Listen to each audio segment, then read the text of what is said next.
पॅटिशनरने दुसरे लग्न कबूल केले आहे, पण त्याला सेवेतून काढता येणार नाही. पॅटिशनरने गुन्हा केला आहे, त्यामुळे डिसमिसल ऑर्डर कायदेशीर आहे. मित्रांनो, आज आपण एका अशा महत्त्वपूर्ण अशा प्रकरणाबद्दल चर्चा करणार आहोत की जे प्रकरण आहे ते गव्हर्नमेंट सर्वंटच्या बाबतीमध्ये आहे आणि जे शासकीय नोकर आहेत त्यांच्या संदर्भाने त्यांनी जर पहिलं लग्न अस्तित्वात असताना जर दुसरं लग्न केलं तर त्यांना नोकरीवरून काढून टाकता येईल का? कारण पहिलं लग्न अस्तित्वात असताना पहिल्या लग्नापासून घटस्फोट म्हणजे घेतलेला नसेल किंवा पहिली पत्नी हयात असेल आणि जर का दुसरं लग्न केलं हिंदूंच्या बाबतीमध्ये तर तो गुन्हा आहे आणि त्या मुद्द्यावरून सरकारी नोकर जे आहेत त्यांना कामावरून काढून टाकता येईल का, या संदर्भामध्ये जे आहे ते माननीय मुंबई उच्च न्यायालयाने जे आहे नुकताच एक महत्त्वपूर्ण असा न्याय निर्णय दिलेला आहे. तर या न्याय निर्णयामध्ये नेमकं काय म्हटलेलं आहे? पहिलं लग्न अस्तित्वात असताना दुसरं लग्न केलं म्हणून नोकरीवरून काढून टाकता येईल का, ज्याला की आपण ग्रामीण भाषेमध्ये नोकरी जाईल का असं म्हणतो. कारण जेव्हा पहिलं लग्न अस्तित्वात असतं, एखादा पुरुष दुसरं लग्न करतो, त्यावेळी पहिली पत्नी त्यांचे नातेवाईक हे त्यांच्या नोकरीच्या ठिकाणी तक्रार करतात की यांनी असं असं दुसरं लग्न केलेलं आहे आणि त्यांना नोकरीवरून काढून टाका. आणि तसे आदेश सुद्धा बऱ्याच ठिकाणी झालेले आहेत की तुम्ही गुन्हा केलेला आहे पहिली पत्नी अस्तित्वात असताना. आणि या संदर्भामध्ये एक केस जी आहे ती माननीय मुंबई उच्च न्यायालयामध्ये पोहोचलेली होती, ज्या केसचं केस टायटल आहे संतोष मोतीराम चव्हाण विरुद्ध युनियन ऑफ इंडिया. ज्युनियर वकील मित्रांसाठी मी केसचं नाव पुन्हा एकदा सांगतोय की संतोष मोतीराम चव्हाण विरुद्ध union of India, writ petition number 540/2025 आणि निकालाची तारीख जी आहे ती 23 एप्रिल 26 आहे. अतिशय 2-4 दिवसापूर्वीचा जो आहे तो हा निकाल आहे.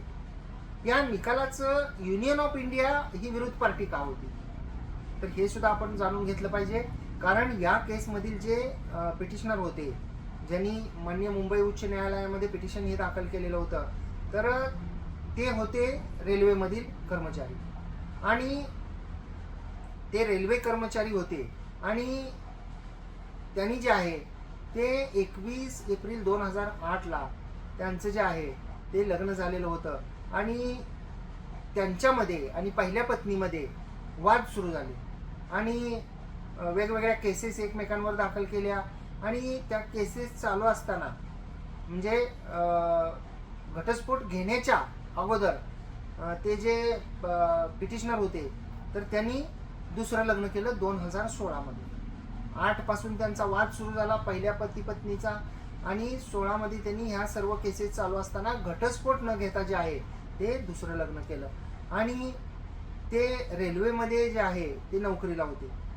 मग जेव्हा त्यांच्या नोकरीच्या ठिकाणी रेल्वे विभागाकडे तक्रार करण्यात आली की पहिलं लग्न अस्तित्वात असताना दुसरं लग्न त्यांनी केलेलं आहे आणि त्यांनी गुन्हा केलेला आहे, त्यामुळे त्यांना कामावरून काढून टाकण्यात यावं, त्यावेळी रेल्वेची जी डिसिप्लिनरी कमिटी आहे त्या डिसिप्लिनरी कमिटी समोर म्हणजे शिस्तभंगाची कारवाईची जी कमिटी असते, शिस्तभंग झाला आहे किंवा नाही हे चौकशी करणारी कमिटी, तर त्यांच्या पुढं प्रोसिडिंग चाललं, त्यांच्या पुढं केस चालली आणि रेल्वे सर्व्हिस कंडक्ट रूल 1968 खाली जी आहे ही एन्क्वायरी चालली आणि त्या चौकशीमध्ये ते जे कर्मचारी होते त्यांचा स्वतःचा जबाब नोंदवण्यात आला, ज्यांनी तक्रार केली त्यांचा नोंदवण्यात आला, साक्षीदार जे आहेत ते नोंदवण्यात आले आणि या सर्वांचं जबाब घेतल्यानंतर पुढं जे आहे की त्यांच्या इन्क्रीमेंट ज्या आहेत त्या स्टॉप केल्या गेल्या. म्हणजे फेब्रुवारी 2021च्या अनुषंगानं ती इन्क्रीमेंट स्टॉप केली गेली.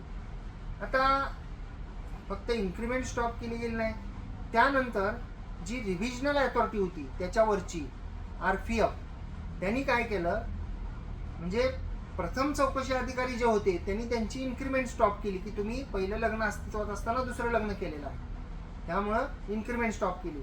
परंतु जे वरचे रिव्हिजनल अधिकारी होते त्यांचे वरिष्ठ अधिकारी जे होते जे RPF ज्याला शॉर्ट फॉर्ममध्ये आपण म्हणू RPF अथॉरिटी, तर त्यांनी स्वतःहून ॲक्शन घेतली कुठल्याही रिव्हिजन शिवाय आणि त्यांनी नवीन चौकशी करावी असे आदेश केले, फ्रेश एन्क्वायरी करावी आणि त्यांनी एक अधिकारी जे आहे, ते, ते अपॉइंट केले स्वतंत्र त्या केससाठी आणि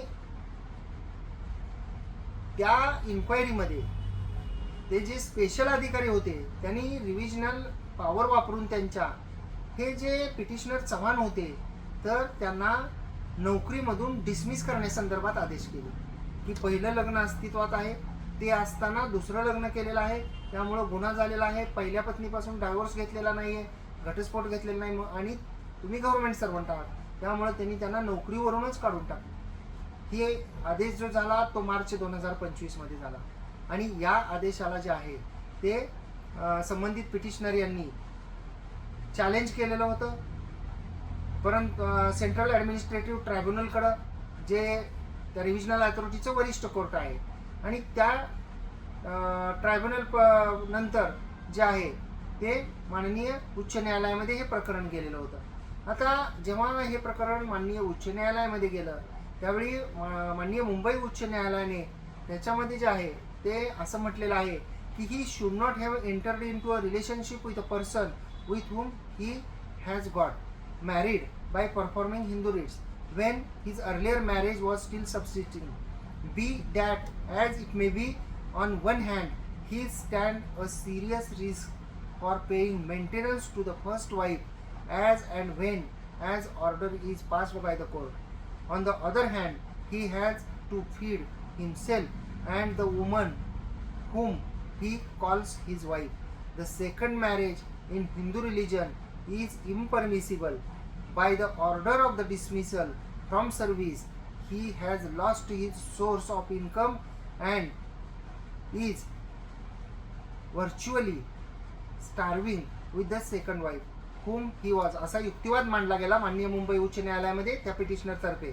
whom he was married as per the Hindu rites and cannot now desert. ही सोडू शकत नाही दुसऱ्या पत्नीला असं म्हटलं गेलं.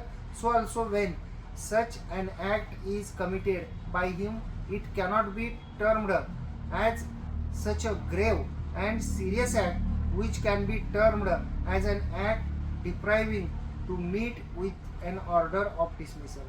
म्हणजे लग्न केलं ही जी गोष्ट आहे ही डिसमिस करण्या एवढी जी आहे तेवढा मोठा जो आहे तो गुन्हा नाही असं त्यांचा युक्तिवाद होता. आणि कोर्टाने पुढे असं म्हटलेलं आहे की the court sed Chavan clearly made the mistake. म्हणजे दुसरं लग्न करणं ही चूक आहे असं माननीय मुंबई उच्च न्यायालयाने म्हटलंय. परंतु पुढं महत्वाचा निष्कर्ष नोंदवलाय, but punishment must match the misconduct. म्हणजे नोकरीवरून काढून टाकण्यासाठी मिसकंडक्ट असली पाहिजे, गैरवर्तणूक असली पाहिजे. परंतु दुसरं लग्न आणि नोकरीमधली गैरवर्तणूक या दोन गोष्टी वेगळ्या आहेत असं माननीय मुंबई उच्च न्यायालयाने म्हटलेलं आहे. There is no reason to believe that the petitioner has committed a blunder. He could have waited till a divorce was granted and then could have entered into a second marriage. What has happened has happened. जे झालं ते झालं असं म्हटलेलं आहे. And we now have to access whether dismissal was commensurate with his act. Dismissal of service is a shocking punishment असं म्हटलेलं आहे in the fact and circumstances of the case. म्हणजे डायरेक्ट दुसरं लग्न केलेलं आहे पहिला अस्तित्वात असताना हे चुकीचं आहे, परंतु त्याला डायरेक्टच डिसमिस करणं ही एक शॉकिंग शिक्षा आहे, धक्कादायक शिक्षा आहे असं माननीय मुंबई उच्च न्यायालयाने म्हटलेलं आहे. The court also noted that Chavan agreed to accept stoppage of increment.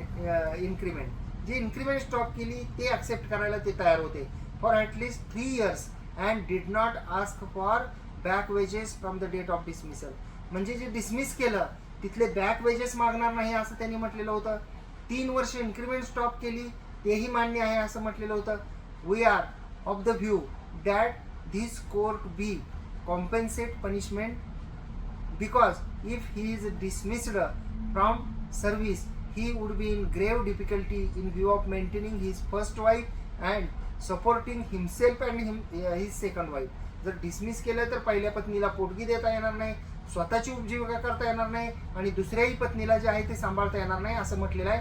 whom he was now cannot desert. जो दुसऱ्या पत्नीला जो आहे तो आता सोडू शकत नाही असं म्हणतोय. he needs to earn a salary which would resolve all his financial problem. त्यासाठी त्याला पगार तरी पाहिजे. त्यांनी पहिल्या पत्नीला पोटगी देऊ शकेल, दुसऱ्या पत्नीला सांभाळू शकेल, स्वतःची उपजीविका करू शकेल असं म्हटलेलं आहे. He would be rendered to पेक्युनरी